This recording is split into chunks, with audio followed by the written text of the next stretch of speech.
Good morning, St. Francis. It is Tuesday, June the 15th, 2021, Tuesday of the 11th week of the year.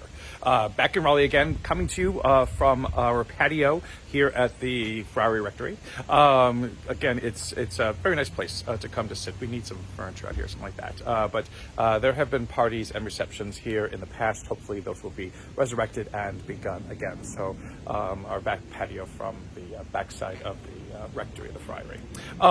Let's see, in today's gospel, in today's readings, first reading continuing from 2 Corinthians, in 2 Corinthians, at this point, Paul does something that he sort of rarely does. He actually praises the Corinthians. He praises actually all the faithful of Macedonia in Greece for having resilience and generosity and showing the true work of the Spirit, true work of God in their midst. So kind of a very positive part of the letter that Paul is writing to the Corinthians that we hear in the first reading. In the gospel, again, Matthew, we are continuing still chapter 5. Chapter 5 is where the Beatitudes are, but they are also, again, where Jesus begins to spin out the Beatitudes and the questions of justice and what makes for justice and how do we understand justice in our feeble, limited, faulty, impractical ways as human beings, without the guidance, without the knowledge of God's will in our lives. And so Jesus asks the questions, or makes the statement, you've heard it said that you should love your friends and hate your enemies, or love those who love you and then hate your enemies. And Jesus basically says that isn't it at all, because what that does is basically cause division. It causes pain, it causes hurt, it causes people to foster hurts and wounds and sufferings, which could easily be reconciled or alleviated. But no, that's not the way to act. Jesus says, love those who love you, love your friends, love your family, but also love your enemies.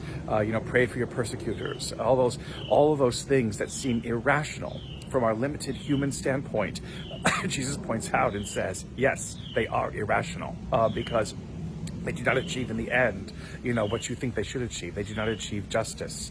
They do not achieve in any way, shape, or form a more perfect society, a better world, a more stable world, a more protected world. We cannot go throughout the world pointing out people who matter and people who don't.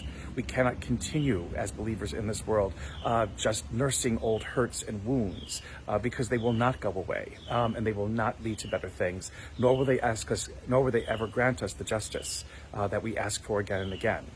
The end of this passage is that famous line where Jesus says to be perfect, just as your heavenly Father is perfect. And again, we misinterpret that so many times, and basically thinking that we have to be perfect, which means we never do anything wrong, which means we have to get everything right, which means we, again, beat up ourselves, terrorize ourselves because we aren't perfect in a way that we think God is talking about, which isn't the way God is talking about in the beginning, to begin with. Shift the emphasis, shift the stress, shift the syllable stress. It is not to be perfect, but to be perfected, to keep moving forward, trusting again that God knows what God is doing. And that what Jesus teaches us is meant to offer us a way to understand that fullness of life, that feeling of comfort and security, that safety, that feeling of being at peace, when everything is well, when everything is in the place it should be. That is something that happens gradually. That is something that happens only when we dare to take the steps to listen to what it is that God is saying to us about loving everyone and not counting the cost. That kind of love makes this life that we yearn for, that we dream for, that we hope for, a life of peace, a life of security, a life of comfort, a life in which we find ourselves in the center and the heart of God possible. And may the Lord give you peace.